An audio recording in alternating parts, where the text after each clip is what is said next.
അസ്സലാമു അലൈക്കും വറഹ്മത്തുള്ളാഹി വബറകാതുഹു. അൽഹംദുലില്ലാഹി വസ്സലാത്തു വസ്സലാമു അലാ അഷ്റഫി റസൂലില്ലാഹി വഅലാ ആലിഹി വസഹ്ബിഹി അജ്മഈൻ. പ്രിയപ്പെട്ട വിദ്യാർത്ഥികളെ, നമ്മൾ പറഞ്ഞുകൊണ്ടിരുന്ന വിഷയം എല്ലാവർക്കും ഓർമ്മയിലുണ്ടാവുമെന്ന് വിചാരിക്കുന്നു. ഇൽമുമായിട്ട് ബന്ധപ്പെട്ട ആളുകൾക്ക് ഉണ്ടായിരിക്കേണ്ട 5 ഗുണങ്ങളെക്കുറിച്ച് പറയുകയും അതിൽ ഒരു ഗുണം മാത്രമേ ആധുനിക പണ്ഡിതന്മാർക്കുള്ളൂ, മുൻകാല പണ്ഡിതന്മാർക്ക് 5 ഗുണങ്ങളും ഉണ്ടായിരുന്നു എന്ന് പറഞ്ഞു. അവർ ആബിദായിരുന്നു, സാഹിദായിരുന്നു, ഉലൂമുൽ ആഖിറ അറിയുന്നു, ഉലൂമുൽ ഫിഖ്ഹും അറിയുന്നു. മാത്രമല്ല അവരുടെ ഇൽമും അമലും കൊണ്ട് എല്ലാ കാര്യങ്ങളെ കൊണ്ടും വജ്ഹുല്ലാഹി മാത്രം അവർ ഉദ്ദേശിക്കുന്നു എന്നൊക്കെ പറഞ്ഞു. മുൻകാല പണ്ഡിതന്മാർ ഈ 5 കാര്യങ്ങളും ഒരുമിച്ച് കൂട്ടിയവരാണ് എന്നുള്ളതിൻ്റെ തെളിവുകൾ പറഞ്ഞുകൊണ്ടിരിക്കുകയായിരുന്നു ഇമാം ഷാഫി റളിയല്ലാഹു അൻഹുവിനെ ഉദാഹരണം പറഞ്ഞുകൊണ്ട്. നിങ്ങൾ എല്ലാവർക്കും ക്ലാസ് മനസ്സിലാകുന്നുണ്ട് എന്നാണ് ഞാൻ വിചാരിക്കുന്നത്. പൊതുവെ ആരും സംശയങ്ങൾ ചോദിക്കുന്നതോ മറ്റൊന്നും കേൾക്കാറില്ല. മനസ്സിലാവാത്തത് കൊണ്ടാണോ എല്ലാം മനസ്സിലാവുന്നത് കൊണ്ടാണോ എന്നറിയില്ല. അതെല്ലാം അറിയിക്കുമെന്ന് വിചാരിക്കണം. നാം ഇമാം ഷാഫി റളിയല്ലാഹു അൻഹുവിനെ ഉദാഹരണമായി എടുത്തുകൊണ്ട് ഇങ്ങനെ പറഞ്ഞുകൊണ്ടിരിക്കുകയാണ്. 22-ാം പേജാണ് ഇനി ഇപ്പോൾ പറയാനുള്ളത്. വഖാല അഹ്മദ് ബിൻ യഹ്യ റളിയല്ലാഹു അൻഹു പറയുകയാണ്, ഇമാം ഷാഫി റളിയല്ലാഹു അൻഹു ഖറജ ഷാഫിഈ യൗമൻ മിൻ സൂഖിൽ ഖനാദീൽ ഫതബിഅനാഹു. ഒരു ദിവസം ഖനാദീലിൻ്റെ അങ്ങാടിയിൽ നിന്ന് ഷാഫി റളിയല്ലാഹു അൻഹു പുറത്തു പോവുകയാണ്. ഖനാദീൽ എന്ന് പറഞ്ഞാൽ നമ്മൾ ഈ അലങ്കാര വിളക്കുകളുണ്ടല്ലോ, നമ്മൾ സാധാരണ ലൈറ്റിന് വേണ്ടി തന്നെ ഉപയോഗിക്കുന്ന അലങ്കാര വിളക്കുകൾ, അതാണ് ഖനാദീൽ. അങ്ങനെയുള്ള ഖനാദീൽ വിൽക്കുന്ന ഒരു സ്ഥലത്ത് നിന്ന് ഇമാം ഷാഫി തങ്ങൾ അങ്ങനെ പുറത്തു പോവുകയാണ്. പുറത്തു പോകുമ്പോൾ ഞങ്ങളും കൂടെ പോയി. ഫതബിഅനാഹു, അങ്ങനെ ഞങ്ങൾ പോകുമ്പോൾ ഫൈദാ റജുലുൻ യുസഫിഹു അലാ റജുലിൻ മിൻ അഹ്ലിൽ ഇൽമ്, ഒരാളുണ്ട് ഇൽമിൻ്റെ അഹ്ലുകാരിൽപ്പെട്ട ഒരാളെ വളരെ മോശമായി സംസാരിക്കുന്ന ഒരാളെക്കുറിച്ച്. നമ്മളിങ്ങനെ ഒരു വഴിയെ പോകുമ്പോൾ ഒരു ആലിമായ മനുഷ്യനെക്കുറിച്ച് മറ്റൊരാളിങ്ങനെ വളരെ മോശമായ എന്തൊക്കെയോ പറയുന്നുണ്ട്. സാധാരണ നമ്മുടെയൊക്കെ രീതി അനുസരിച്ചുകൊണ്ട് നമ്മളതിങ്ങനെ കേട്ട് നിൽക്കും. പറ്റുമെങ്കിൽ കൂടെ നിന്ന് പോയി കൂടിക്കൊടുക്കും. അങ്ങനെ തന്നെയാണ്, അവന് പിന്നെ എക്സ്ട്രാ എന്തെങ്കിലുമൊക്കെ നമുക്ക് ആഡ് ചെയ്യാണ്ടെങ്കിൽ അതൊക്കെ ആഡ് ചെയ്ത് കൊടുക്കും. ഇതൊക്കെയാണ് പൊതുവിലുള്ള നമ്മുടെ രീതി. ഇമാം ഷാഫി തങ്ങളുടെ കൂടെ ഇവരിങ്ങനെ പോകുമ്പോൾ ഒരാൾ മറ്റൊരു ആലിമിനെക്കുറിച്ച് ഇങ്ങനെ മോശം പറയുന്നത് കേട്ടപ്പോൾ ഫൽതഫത്ത ഷാഫിഈ ഇലൈന, ഇമാം ഷാഫി റളിയല്ലാഹു അൻഹു ഞങ്ങളിലേക്ക് തിരിഞ്ഞു നോക്കി. ഞങ്ങളെ നോക്കിക്കൊണ്ട് പറഞ്ഞു, നസ്സിഹു അസ്മാഅക്കും അൻ ഇസ്തിമാഇൽ ഖന, ഈ വൃത്തികേട് കേൾക്കുന്നതിനെ തൊട്ട് നിങ്ങളുടെ കേൾവികളെ നിങ്ങൾ സംരക്ഷിക്കുക. കമാ തുനസ്സിഹുന അൽസിനതക്കും അനിൻ നുത്ഖ് ബിഹി, ഇത് സംസാരിക്കുന്നതിനെ തൊട്ട് നാവിനെ സൂക്ഷിച്ച പോലെ നിങ്ങൾ നിലവിൽ ഈ വാക്കുകൾ സംസാരിച്ചു കൊണ്ടിരിക്കുന്നവരല്ല. നിങ്ങൾ സംസാരിച്ചു കൊണ്ടിരിക്കാത്ത വാക്കുകൾ കേൾക്കുന്നതിനെ തൊട്ട് നിങ്ങളുടെ ചെവികളെയും നിങ്ങൾ തടയണം. ഫഇന്നൽ മുസ്തമിഅ ശരീക്കുൽ ഖാഇൽ, കേൾക്കുന്നവൻ പറയുന്നവൻ്റെ കൂട്ടുകാരനാണ്. നോക്ക് എത്ര ഗൗരവമുള്ള വാക്കാണ്. ഞാൻ പറയണമെന്നില്ലല്ലോ, കേൾക്കണല്ലേ ഉള്ളൂ എന്ന് പറഞ്ഞിട്ട് കാര്യമില്ല. കേൾവിക്കാരൻ പറയുന്നവനെ പോലെയാണ്. അതുകൊണ്ട് ഇമാം ഷാഫി തങ്ങൾ പറയാം, നിങ്ങളാരും ആ വാക്ക് ശ്രദ്ധിക്കണ്ട, അത് വിട്ടേക്കൂ. നിങ്ങളാരും ഇത് നിങ്ങളുടെ നാവ് കൊണ്ട് പറയുന്നതല്ലല്ലോ, എങ്കിൽ നിങ്ങളെ ചെവി കൊണ്ട് നിങ്ങൾ കേൾക്കാതിരിക്കുകയും ചെയ്യുക. എന്നിട്ട് ഇമാം ഷാഫി തങ്ങളുടെ ആശയം പറയാണ്, ഇന്ന സഫീഹ ലയൻദുറു ഇലാ അഖ്ബഥി ശൈഇൻ ഫീ വിആഇഹി, ഒരു സഫീഹായ വ്യക്തി, ഹിക്മത്തില്ലാത്ത ഇൽമില്ലാത്ത ഒരു വ്യക്തി, അവൻ ചെയ്യുക എന്തായിരിക്കും, അവൻ്റെ ആവനാഴിയിലെ വാക്കുകളുടെ ആവനാഴിയിലെ ഏറ്റവും മോശപ്പെട്ട വാക്കെടുത്തുകൊണ്ട് ഫയഹ്രിസു അൻ യഫ്രിഗഹു ഫീ ഔഇയതിക്കും, നിങ്ങളുടെ ആവനാഴിയിലേക്ക് അത് നിറക്കാൻ അവൻ ആഗ്രഹിക്കും. ഒരു വിവരമില്ലാത്ത ഒരാളോട് സംസാരിക്കുമ്പോൾ അവൻ ചിന്തിക്കുന്നത് ഏറ്റവും മോശപ്പെട്ട വാക്ക് ഉപയോഗിക്കാനാണ്. ഇമാം ഷാഫി തങ്ങളെ വാക്പ്രയോഗത്തെക്കുറിച്ച് നമ്മൾ ആലോചിക്കണം. ഏറ്റവും മോശപ്പെട്ട വാക്ക്, അവന് കിട്ടുന്ന ഏറ്റവും മോശപ്പെട്ട പദപ്രയോഗമാണ് അവൻ നടത്തുക.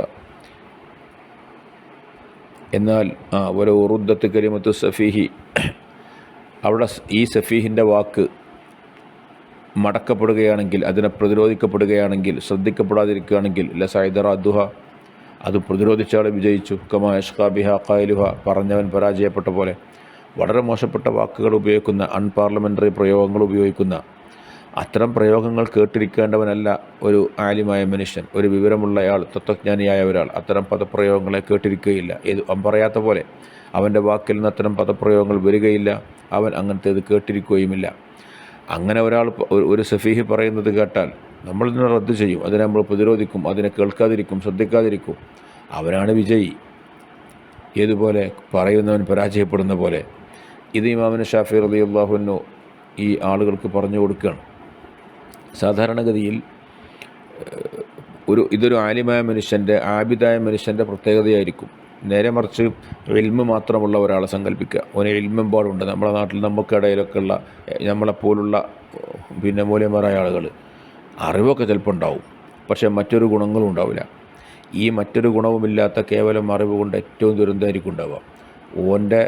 അവനെക്കുറിച്ച് ഒരാൾ എന്തെങ്കിലും പറഞ്ഞാൽ ഓൻ്റെ തൊള്ളയെ കൂടെ പിന്നെ എന്തൊക്കെ വരികയെന്നറിയില്ല. നോക്കൂ, ഇതൊന്നും ആലിമിൻ്റെ ലക്ഷണങ്ങളല്ല. ഇതൊന്നും ഒരു യഥാർത്ഥ ആലിമിൻ്റെ ലക്ഷണങ്ങളല്ല. യഥാർത്ഥ ആലിം കേവലം ഉലമ ആലിമുൽ ഫിഖ്ഹ് മാത്രമായിരിക്കില്ല, മറ്റു 4 ഗുണങ്ങൾ കൂടി ഒത്തുചേർന്നവനായിരിക്കും. ഇമാമിന് ഷാഫി റളിയല്ലാഹു അൻഹു തന്നെ പറയട്ടെ, ഖാല ഷാഫിഈ കതബ ഹക്കീമുൻ ഇലാ ഹക്കീം. ഒരു തത്വജ്ഞാനി മറ്റൊരു തത്വജ്ഞാനിയിലേക്ക് ഒരു കത്തെഴുതുകയാണ്, ഒരു എഴുത്തെഴുതുകയാണ്. എന്താ പറയണ അറിയോ? ഖദ് ഊതിയത ഇൽമൻ ഫലാ തുദന്നിസ് ഇൽമക ബിളുൽമതി ദുനൂബ് ഫതബ്ഖാ ഫിൽ ളുൽമ യൗമ യസ്ആ അഹ്ലുൽ ഇൽമി ബിനൂരി ഇൽമിഹിം.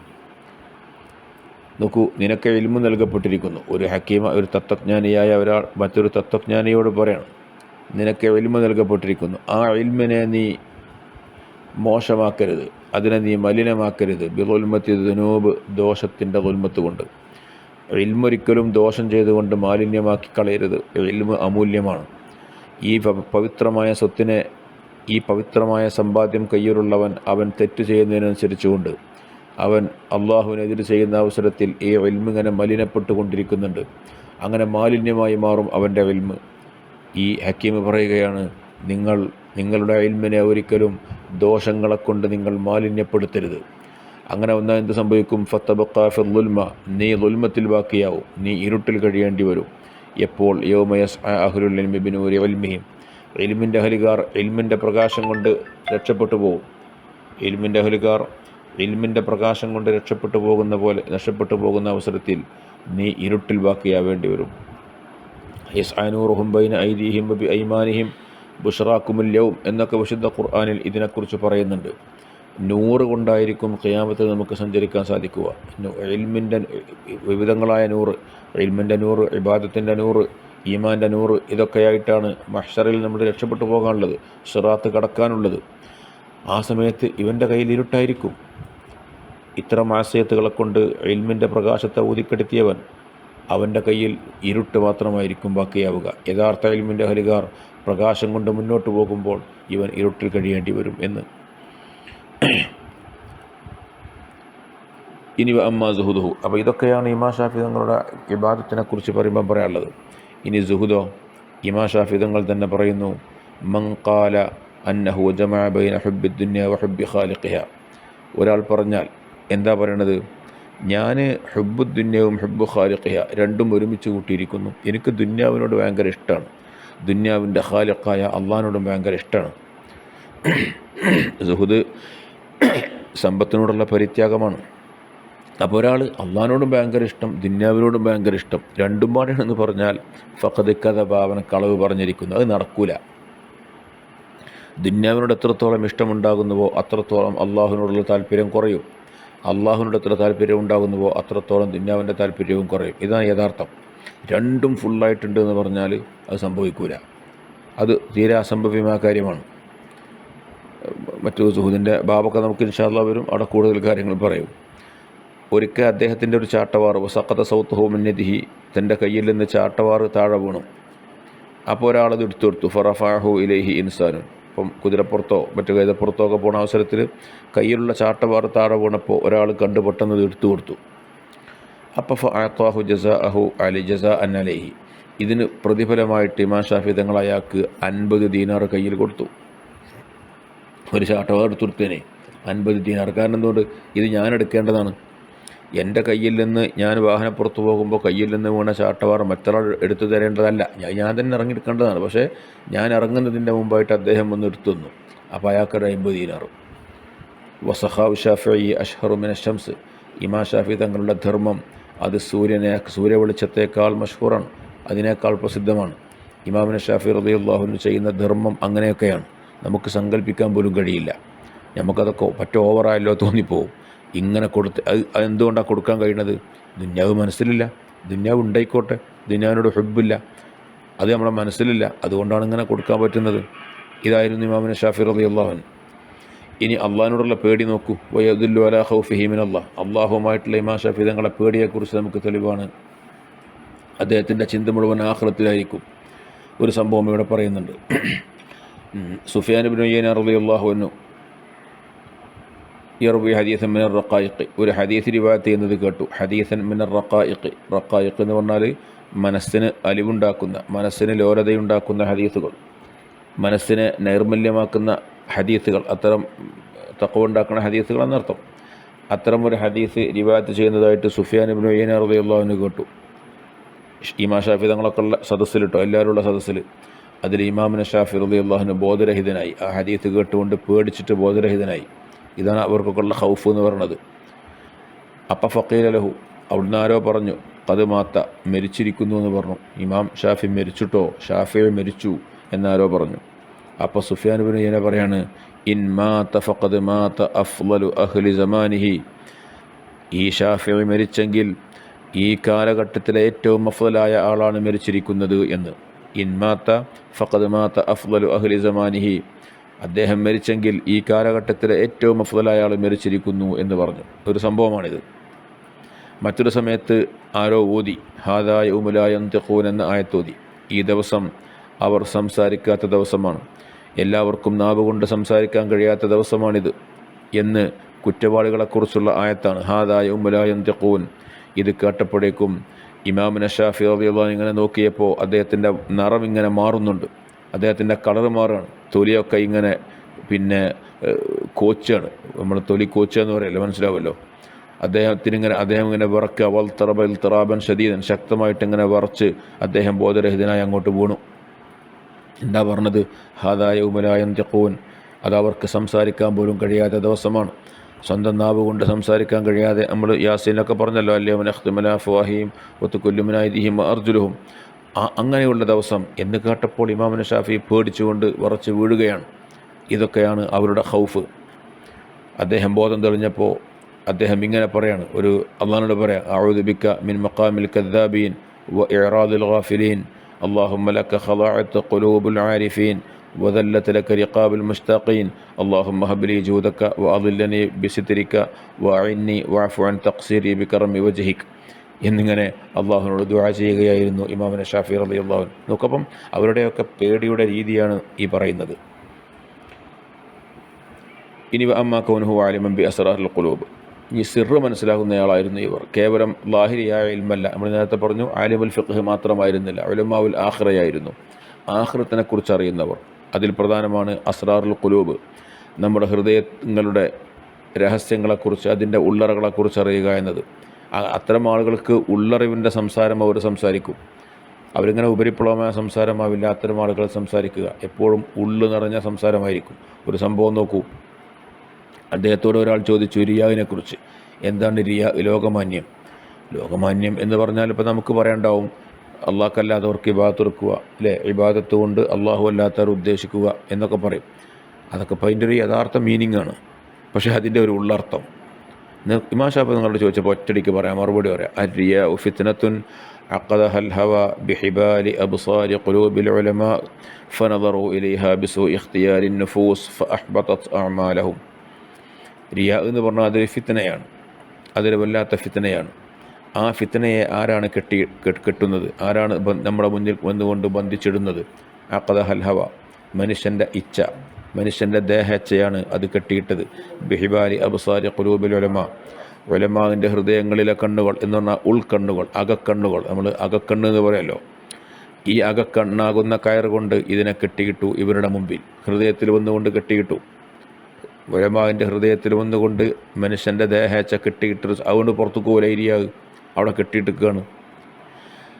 അപ്പോൾ ഒരു ഈ റിയാവിനെ നോക്കിയത് പിന്നെ എങ്ങനെയാണ്? ഫനദറു വലിഹ ബിസു ഇഖ്തിയാരി നുഫൂസ്, അവരുടെ ആത്മാവിൻ്റെ മോശപ്പെട്ട ഇഖ്തിയാർ. ആത്മാവിന് 2 തരം ഇഖ്തിയാർ ഉണ്ടാവും. ഇഖ്തിയാർ എന്ന് പറഞ്ഞാൽ തെരഞ്ഞെടുപ്പ്. നിങ്ങൾ അഖീദ പഠിച്ചിട്ടുണ്ടെന്നാണ് ഞാൻ മനസ്സിലാക്കുന്നത്, അതൊക്കെ ഞാൻ സംസാരിക്കുകയാണ്. 2 തരം ഇഖ്തിയാർ ഉണ്ടാവും. മനുഷ്യന് നന്മ തിരഞ്ഞെടുക്കും, തിന്മ തിരഞ്ഞെടുക്കും. നന്മയും തിന്മയും തിരഞ്ഞെടുക്കാനുള്ള കഴിവ് മനുഷ്യനിക്കുണ്ട്. അപ്പം നഫ്സ് എന്ന് പറഞ്ഞാൽ എപ്പോഴും മനുഷ്യനെ തിന്മയിലേക്ക് നയിക്കുന്ന സാധനമാണ്. വമാഉ ബിർരി നഫ്സി ഇന്ന നഫ്സല അമ്മാറത്തും ബിസൂ എന്ന് യൂസുഫ് നബി അലൈഹി സ്വലാത്തു വസ്സലാം പറഞ്ഞല്ലോ. നഫ്സ് എപ്പോഴും തിന്മ കൊണ്ട് കൽപ്പിക്കുന്ന സാധനമായിരിക്കും. അപ്പം നഫ്സിൻ്റെ സൂഉൽ ഇഖ്തിയാർ. അപ്പം എന്ത് ചെയ്യും? ഒരു റിയാഇനെ നമ്മുടെ മനസ്സിൽ കൊണ്ടുവന്നിട്ട് നമ്മളെ ഹവ കൊണ്ടുവന്ന് കെട്ടിയിടുന്നു, പുറത്തു പോകാൻ കഴിയാത്ത വിധം. അപ്പം നമ്മൾ ഈ റിയാഇനെ നോക്കുന്നത് എന്താണ്? റിയാഇനെ നല്ല നിലക്കാണ് നോക്കുന്നത്, നല്ല മുതൽ. കാരണം ആൾക്കാരുടെ പ്രശംസ ലഭ്യമാകും, ജനങ്ങൾ കാണാൻ വേണ്ടി പലതും ചെയ്യുക. അപ്പം മനസ്സിനൊരു സുഖം കിട്ടും. ഈ സുഖം കിട്ടുന്നത് നമ്മുടെ ഈ നഫ്സിൻ്റെ മോശം കാരണമാണ്. അങ്ങനെ ഫഅഹ്ബതത് അഅമാലഹും, അവരുടെ കർമ്മങ്ങളെ, ആരാധനാ കർമ്മങ്ങളെ മുഴുവനും ഈ റിയാവ് പൊളിച്ചു കളയും. ഇങ്ങനെയുള്ളൊരു പ്രത്യേക സ്വഭാവമാകുന്നു റിയാവ് എന്നാണ് ഇമാം ഷാഫി തങ്ങൾ മറുപടി പറഞ്ഞത്. ഒരു ആലിമിനെ റിയാവ് ബാധിക്കുന്ന കൃത്യമായ രൂപം നേരെ അങ്ങോട്ട് പറഞ്ഞു കൊടുക്കുകയാണ്. എന്നിട്ട് ഇമാം ഷാഫി തങ്ങൾ പറഞ്ഞു, നീ ഉജ്ബ് പേടിച്ചാൽ, ഇതാ അന്ത ഖിഫ്താല നഫ്സിക്കൽ ഉജ്ബ, അഹംഭാവം, നമുക്കിങ്ങനെ സ്വന്തം ഞാനെന്ന ഭാവം, ഞാൻ തരക്കേടില്ല, ഞാൻ ഐ ക്യാൻ വി ക്യാൻ എന്നൊക്കെ തോന്നിക്കഴിഞ്ഞാൽ, ഫൻദുർ റിളാമൻ തത്ലുബ്, നീ ആരെ തേടുന്നുവോ അയാളുടെ റിള അന്വേഷിച്ചോ. അള്ളാഹിനെയാണ് നമ്മൾ തേടുന്നത്, നമ്മുടെ മത്ലൂബ് അള്ളാഹുവാണ്. അള്ളാഹുവിൻ്റെ റിള തേടിക്കോ, തൃപ്തി തേടിക്കോ. വഫി അയ്യ നഈമിൻ തർഗബ്, ഏത് അനുഗ്രഹത്തിനാണ് നീ ആഗ്രഹിക്കുന്നതെന്ന് ആലോചിച്ചോ. വമിൻ അയ്യ ഇഖാബിൻ തഹ്റുബ്, ഏത് ശിക്ഷയിൽ നിന്നാണ് നീ ഓടിപ്പോകുന്നത് എന്നാലോചിച്ചോ. ഈ ഏത് ആഫിയത്തിനാണ് നീ നന്ദി ചെയ്യേണ്ടത് എന്നാലോചിച്ചോ. വളരെ പ്രധാനപ്പെട്ട വർത്താനാണ്. നമ്മൾ ആഗ്രഹിക്കുന്നത് അള്ളാഹുവിൻ്റെ അനുഗ്രഹമാണ്. അതിനെന്താ അഹംഭാവം നടിച്ചിട്ട് ആ അള്ളാഹുവിനേക്കാൾ വലുതാണോ നീ? അല്ലല്ലോ. അപ്പം നമ്മൾ ആഗ്രഹിക്കുന്നത് ആരുടെ നിയമത്താണ്, നാം പേടിക്കുന്നത് ആരുടെ അദാബിനെയാണ്, നാം ആരുടെ തൃപ്തിക്ക് വേണ്ടിയാണ് ജീവിക്കുന്നത്. ഈ കാര്യം നീ ആലോചിക്കുക. അപ്പോൾ സ്വാഭാവികമായിട്ട് ഉജ്ബിന് എന്താ അവകാശം? മറ്റൊരാളിലേക്ക് നോക്കിയിട്ടല്ലേ നമുക്ക് ഉജ്ബുണ്ടാകുന്നത്. അള്ളാഹുവിനെ സംബന്ധിച്ച് ഇങ്ങനെ നീ ആലോചിക്കുക. അങ്ങനെ വരുമ്പോൾ നിൻ്റെ അഹംഭാവം, ഞാനെന്ന ഭാവം നിന്നിൽ നിന്ന് നഷ്ടപ്പെട്ടു പോകും.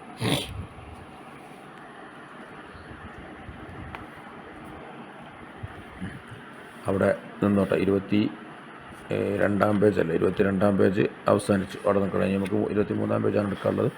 അടുത്ത ക്ലാസ്സിലാക്കാമെന്ന് വിചാരിക്കുന്നു ഇൻഷാ അല്ലാഹ്. അസ്സലാമു അലൈക്കും വറഹ്മത്തുള്ളാഹി വബറകാതുഹു.